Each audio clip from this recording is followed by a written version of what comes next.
Donc, on va voir le dernier cours que vous allez voir avec moi sur sur les médicaments de la douleur et de l'inflammation.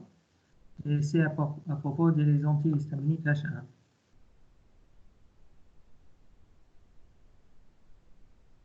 Donc, sur les antihistaminiques H2, on va les utiliser euh, pour le traitement des manifestations digestives, entre autres l'ulcère gastrique. Les anti-H1 sont des médicaments qu'on va utiliser pour l'allergie, les manifestations allergiques, sont utilisés comme médicaments anti-allergiques. Donc, les antihistaminiques H1 sont des médicaments qui inhibent ou suppriment les effets de l'histamine. Et parmi les effets de l'histamine, ce sont des molécules qui provoquent l'hypersensibilité type 1. Comme on a vu en pharmacologie moléculaire, ce sont des agonistes inverses. Ils forment une classe chimiquement hétérogène qui et leur structure a été formulée en conservant le fragment moléculaire CCN. Le fragment avec ces fragments moléculaires, on l'appelle le fragment pharmacophore, c'est-à-dire le fragment responsable de l'effet thérapeutique. Donc, les propriétés pharmacologiques sont les propriétés pharmacologiques de l'antagonisme de l'histamine. Donc, au niveau de la musculature lisse des branches et de l'intestin, ils ont la plus forte activité, mais ils n'ont pas d'utilisation thérapeutique. On ne va pas l'utiliser dans les maladies obstructives bronchiques ou dans l'asthme. On va l'utiliser dans d'autres indications qui sont les indications de l'allergie. Au niveau vasculaire, les antihistaminiques inhibent surtout les effets périphériques de l'histamine. Les effets périphériques de l'histamine sont la vasodilatation et l'œdème. Donc, ils peuvent être utilisés dans les manifestations allergiques muqueuses ou cutanées. Cependant, dans les manifestations allergiques muqueuses ou cutanées, on préfère les corticostéroïdes parce que les antihistaminiques peuvent provoquer une hypersensibilité et une photosensibilisation. Donc, pour les manifestations allergiques cutanées, on va utiliser les corticoïdes. Pour les manifestations allergiques les manifestations allergiques cutanées, pardon. Pour les manifestations allergiques cutanées, on va utiliser aussi les antihistaminiques, mais pas par une application cutanée. Si on veut utiliser la forme gel ou pommade ou crème, on va utiliser les corticostéroïdes. Au niveau central, les antihistaminiques franchissent la barrière hémato-encéphalique, engendrant une dépression centrale qui se manifeste par une sédation, une somnolence intense et parfois des vertiges. La somnolence et la sédation, la somnolence ici, c'est une somnolence diurne, qui se manifeste pendant la journée aussi. Ce ne sont pas des médicaments qui vont provoquer la somnolence pendant la nuit, qu'on va les prendre pour dormir, mais c'est un effet indésirable parce que la somnolence diurne, elle provoque, par exemple, chez les conducteurs, elle est contre-indiquée chez les conducteurs de voiture.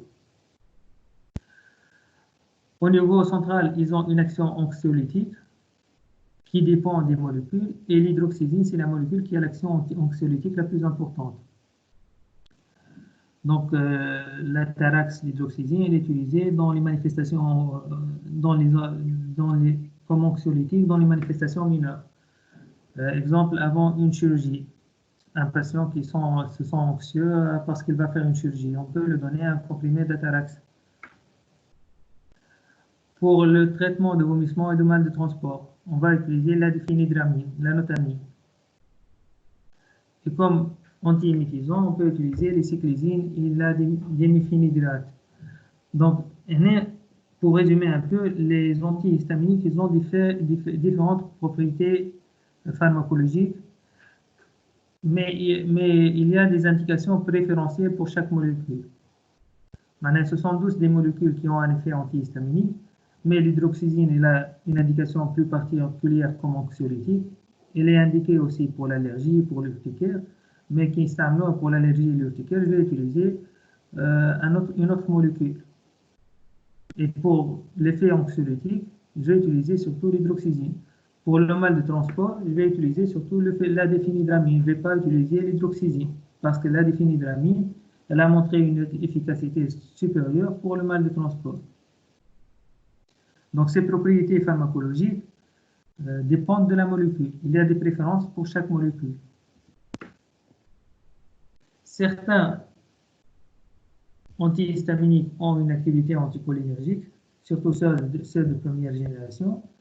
Et ces propriétés anticholinergiques sont responsables d'effets indésirables, comme la sécheresse de la bouche, la tachycardie, les troubles de la communication et la rétention urinaire. Parmi les autres propriétés pharmacologiques, on va trouver l'action antitussive. Et cette action antitussive, on va la trouver surtout avec une molécule qui est l'oxomimazine. Avec les autres molécules, ils ont une action antitussive, mais qui n'est pas utilisée, exploitée en clinique, parce que c'est une activité faible. Mais l'oxomimazine, c'est un anti-H1 qui a son indication dans le traitement antitussif. Et il est indiqué pour le traitement symptomatique des tours non productives, gênantes et particulièrement nocturnes. Cette action antitussive, elle est inférieure à l'action des morphiniques. Les morphiniques, ils ont aussi une action antitussive par action centrale. Donc, les principaux médicaments, on peut les classer par antihistaminique première génération et deuxième génération, ou on peut les classer par antihistaminique non anticholinergique et antihistaminique cholinergique. Donc, les médicaments non anticholinergiques, ce sont des médicaments qui n'ont pas les effets indésirables anticholinergiques.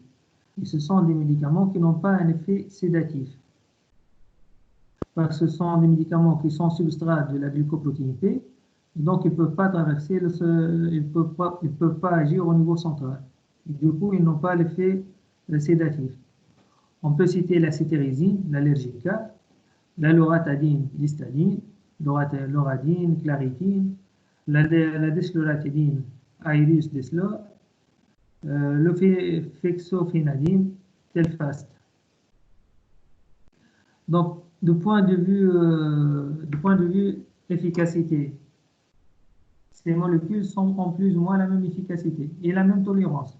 On n'a pas une préférence d'une molécule par rapport à une autre dans cette classe de médicaments. Par contre, par rapport aux antihistaminiques anticholinergiques, ils ont la même efficacité, plus ou moins la même efficacité, et ils ont moins d'effets indésirables. C'est pour cette raison que je peux vous dire que pour les manifestations allergiques, il n'y a maintenant aucun intérêt d'inscrire un antihistaminique anticholinergique. Donc, pour une manifestation allergique, puisqu'il y a les antihistaminiques de deuxième génération, on va utiliser la loratadine, la desloratadine ou la cétérizine, quelle que soit la manifestation allergique. L'anticholinergique, fait dans d'autres indications. Par exemple, l'hydroxyzine comme anxiolytique, cyproheptadine parce qu'elle augmente l'appétit. On va l'utiliser même parce qu'elle augmente l'appétit. La notamine, diphénhydramine, notamine pour le mal de transport. L'allergamine elle est plus commercialisée parce qu'il y a ceux de deuxième génération. Elle a un effet anticholinergique très important. La limimazine aussi, elle n'est plus commercialisée. On n'a pas de spécialité en Tunisie. Parce qu'avec l'apparition de médicaments de deuxième génération, ils n'ont plus d'intérêt d'être commercialisés. C'est plus ou moins qui m'a fait les antihistaminiques. Les antihistaminiques, je trouve qu'il y a la cimétidine. Et après, on a les autres médicaments, cimétidine ou... Ranitidine, famotidine. Famotidine, loratadine. Donc, ces médicaments, ils n'ont pas les effets indésirables, mais ils ont la même efficacité. Cimétidine, on a un meilleur profit d'effets indésirables. Donc, c'est la même chose. Donc, ces médicaments qui n'ont pas d'effet anticholinergique pour leur indication antihistaminique et les autres pour leur indication particulière comme antitussive, comme anxiolytique, comme pour le mal de transport, etc. Donc, les indications. Les antihistaminiques sont indiqués dans le traitement symptomatique des manifestations cliniques de type allergique, comme la rhinite et l'urticaire, ainsi que dans les réactions légères d'hypersensibilité à des médicaments. معناتها ارتكار؟ ارتكار راش يبدا يحك. D'accord, merci. Donc, il faut aussi savoir les non-indications, pas uniquement les indications. Les non-indications. Les non-indications, ce sont, par exemple, le choc anaphylactique. Le choc anaphylactique, c'est une réaction allergique. Mais ici, on ne va pas utiliser les antihistaminiques. On va utiliser une molécule qui a une action plus rapide et plus puissante. On va utiliser l'épinéphrine, l'adrénaline, ou bien les corticostéroïdes. Donc, ils n'ont pas de place dans les traitements des chocs anaphylactiques. Et ils n'ont pas de place dans les rhinites sans composante allergique. Donc, si c'est une rhinite qui n'a pas de composante allergique, donc on ne va pas donner un antihistaminique. Ça ne va pas améliorer la symptomatologie du patient. Ils n'ont pas non plus une indication dans l'asthme bronchique, malgré qu'ils ont une action antagoniste très importante au niveau bronchique, mais ils n'ont pas d'efficacité parce qu'il y a d'autres molécules qui sont impliquées dans l'asthme bronchique. Les indications, on aime les indications cliniques et allergiques, pour plus ou moins les détailler, les manifestations cliniques type allergique, la rhinite allergique, polynose saisonnière, وقتها تو la plupart des patients تلقاهم حكين في العينين والكحة والعطسة والرhinite qui est allergique. Donc tout ça, on peut les traiter avec des antihistaminiques comme la loratadine ou la desloratadine. Les dermatoses allergiques, urticaire aiguë, démangeaisons, érythème ou œdème, prurus allergiques, qui peut être même être d'origine médicamenteuse ou d'origine alimentaire. L'œdème de Quincke seulement pour les formes bénignes. Les réactions allergiques médicamenteuses, quand il faut le faire. Donc, les autres indications, on a les médicaments de deuxième génération. Les révèlent des effets latéraux des antihistaminiques, des effets qui ne sont pas spécifiques, qui sont dus à l'action centrale ou à l'action anticholinergique. Et les l'anotamine pour le mal de transport, l'effet hypnotique du terralène, l'effet antitussif, l'effet orexigène, c'est-à-dire l'augmente l'appétit, de septadine. Donc, les effets indésirables sont les effets anticholinergiques. Monsieur Oui. أما تنجم تعاود لي شنو هو les médicaments de première génération وشكونهم تاع deuxième génération؟ حاطيناهم في الواحد. Ceux qui n'ont pas une activité anticholinergique sont ceux de première génération. C'est diapolo la fait les listes des médicaments. Ah d'accord. Et ceux qui ont un effet anticholinergique sont en deuxième génération. ما سمعتكش قبيل لخاطر. Merci beaucoup. Donc c'est la même. Ils ont plus ou moins le même profil. Ils ont la même efficacité mais moins d'effets indésirables. Une remarque, Madame Fakretni. Ceux où je mets une étoile déphényligramine et dexochlorphéniramine, ce sont ceux qui ont le plus d'effets anticholinergiques. Donc l'effet anticholinergique ici, il est un effet prononcé.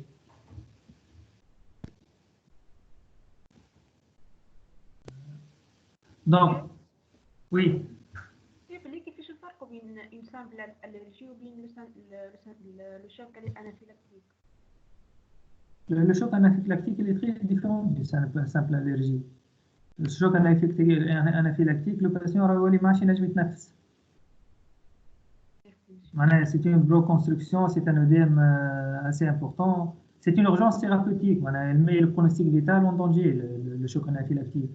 C'est pas une simple allergie, اللي يحس في حكة ولا عنده رينيت c'est pas la même chose. Donc, les effets indésirables sont la sédation, surtout pour ceux de deuxième génération, l'effet anticholinergique aussi pour ceux de deuxième génération, les troubles digestifs rares, les réactions allergiques pour les formes topiques, les troubles du rythme cardiaque pour la cétrizine et la loratadine. Les contre-indications.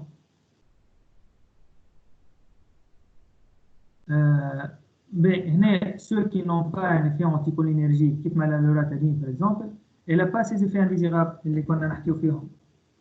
n'a pas l'effet indésirable de la sédation, l'effet anticholinergique, etc. Bon, les contre-indications sont les anticholinergiques, l'association avec des anticholinergiques, parce que les risques, lorsqu'on a un médicament anticholinergique, les contre-indications sont l'hypertrophie prostatique et le glaucome à angle fermé. Comme autre indication, ceux liés au risque de somnolence chez les conducteurs de voiture. Chez les conducteurs de voiture, on ne doit pas associer on ne doit pas prendre des antihistaminiques. Et enfin, chez la femme enceinte,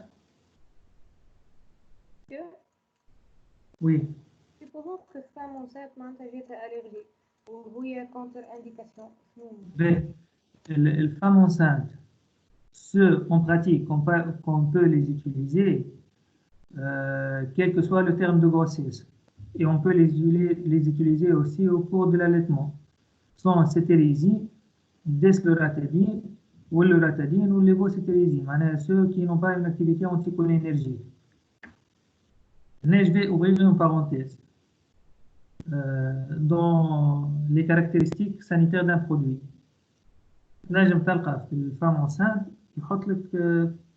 demandez à votre pharmacien ou à votre médecin, ou à tableau C, ou à éviter. Les médecins, comment ils vont décider de donner au moins à un patient un médicament? Une base de données française, s'appelle Lecrat. L-E-C-R-A-T. تدخلوا على الانترنت تحط LECRAT le CRAT, centre de référence sur les agents tératogènes. C'est le centre de référence sur les agents tératogènes. CRAT. CRAT, C pour centre, R pour référence, A agent, T tératogène. Donc, il récopile les informations de tous les professionnels de santé et l'état de savoir dans un moment donné. Je recommande l'utilisation ou non. Les patients قاعدين يستعملوا في الcétérizine et sans avoir un effet tératogène. Donc, dans ce cas, le médecin dit qu'il y a un historique de profil sécuritaire. Donc, il peut donner ce médicament. Par contre, le laboratoire, pour dire ceci, il doit faire une étude clinique randomisée. Et les études cliniques randomisées chez les femmes enceintes, ce n'est pas évident pour un laboratoire de faire ce type d'études. Et comme le médicament, de toute façon, il est commercialisé et il est utilisé chez la femme enceinte, donc on va amener chez ce type d'études. Donc, en général, si un médicament, on peut l'utiliser chez la femme enceinte ou non, les caractéristiques du produit, tu te trouves une notice, tu ne vas pas avoir une information pratique. Tu vois une femme qui est contre-indiquée, contre-indiquée, mais à éviter ou avec un profil sécuritaire excellent. C'est le cas de la cétérizine, de la loratadine, les antihistaminiques, la charade. C'est clair? Je vous Oui, monsieur. Oui, monsieur. Mais les Monsieur, interactions, oui. monsieur, normalement, les médicaments de deuxième génération, on les gère en bas, donc fait moins d'effets indésirables. Mais normalement, on les non anticholinergiques.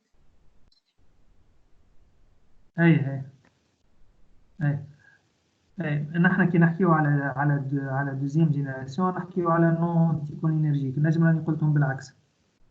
Deuxième génération, c'est ceux qui sont arrivés après et qui n'ont pas d'effet anticholinergique parce qu'ils ne traversent pas la barrière hémato-encéphalique. Ils n'ont pas d'effet anticholinergique et en plus ils n'ont pas un effet central comme la somnolence.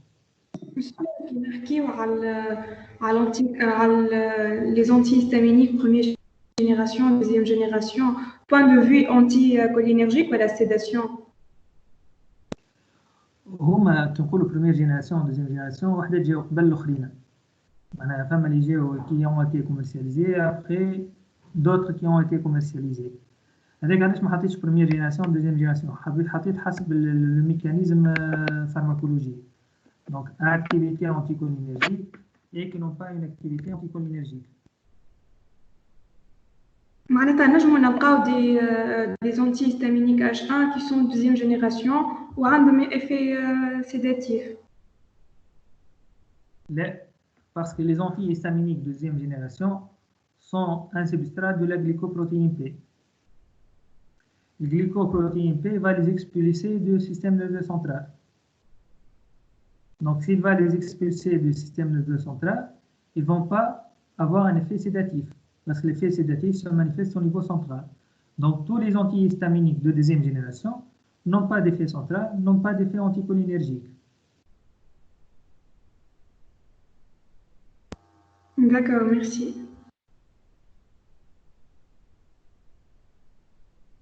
Donc, les interactions, oui. deuxième génération نستعملها في الالرجي والبريمير جينيراسيون نخليوها المال دي ترانسبور وكلها. La deuxième génération, c'est pour les manifestations allergiques. La première génération, c'est pour les manifestations allergiques, mais ce n'est pas recommandé à cause de leur effet indésirable. Du coup, on va les molécules qui ont des effets latéraux, comme le mal de transport à notamine, comme l'anxiolytique, l'atarax, etc. On a كيف ما قلت انت تو. Merci monsieur. De rien. Donc, les principales interactions concernant les effets centraux et ou cholinergiques, نجمو نتوقعوهم. Donc, alcool ou dépresseurs centraux باش نلقاو l'effet hypnotique ou l'effet dépressif. Et en présence d'anticholinergiques comme l'atropine, les neuropeptiques, les antidépresseurs tricycliques, les inhibiteurs de la monoamine oxydase, ils vont potentialiser l'action anticholinergique. Ils vont potentialiser l'action anticholinergique des antihistaminiques de deuxième génération.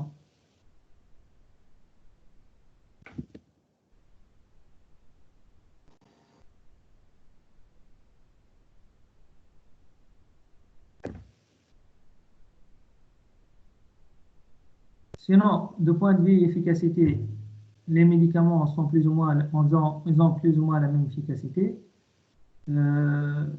Plusieurs études qui ont été réalisées et ont montré que le vocétérésine il est plus efficace que la docelaratidine pour l'urticaire. Une autre étude trouve que la cétérésine est plus efficace que la fexofénidine. Mais plus ou moins, ils ont une efficacité comparable. فماش حاجة أخرى نسيت ما قلتهاش. Monsieur, Oui. نجم تعمل سيفراج من l'utilisation تاع un antihistaminique de deuxième génération. Non. ما عندهمش ما تنجمش تستعملوا عادي. Après tout, ils n'ont pas d'utilisation chronique. نحكيو على syndrome de sevrage lorsqu'on a un médicament qu'on va l'utiliser d'une manière chronique. هي généralement التريتمون تاع les crises d'allergie وكل يكون دور على شهرين حاجة كيما هكا. لا يكون d'une manière مش على شهرين لا. يكون pour une faible période حتى تتنحى المانيفستاسيون allergique. Par contre, les antihistaminiques ينجموا يعملوا une réaction allergique qui soit une réaction hypersensibilité immédiate ou retardée. C'est un effet paradoxal qui nous fait مع les corticosteroïdes. Et donc, s'il y a cet effet, il faut changer de traitement. Monsieur, l'exilix, مش antihistaminique non anticholinergique. L'exilix, شنو هي الDCI?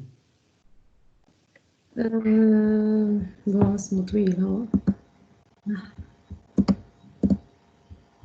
اسمه lévocétrizine. C'est deuxième génération. Et voilà مش هذيك يعطيوه اللي عندهم allergie bronchique pendant 2 mois حتى اللي توفى سيزون معناها نتاع Et comme حتى de moi, mais ça met un traitement chronique, il est les sévrage. Donc, la réponse, c'est qu'il ne faut pas faire un traitement de sévrage. Il ne provoque pas une dépendance, des anticholinergiques. d'accord. Il ne provoque pas une dépendance. نجم نوليو résistant à une molécule معينة منهم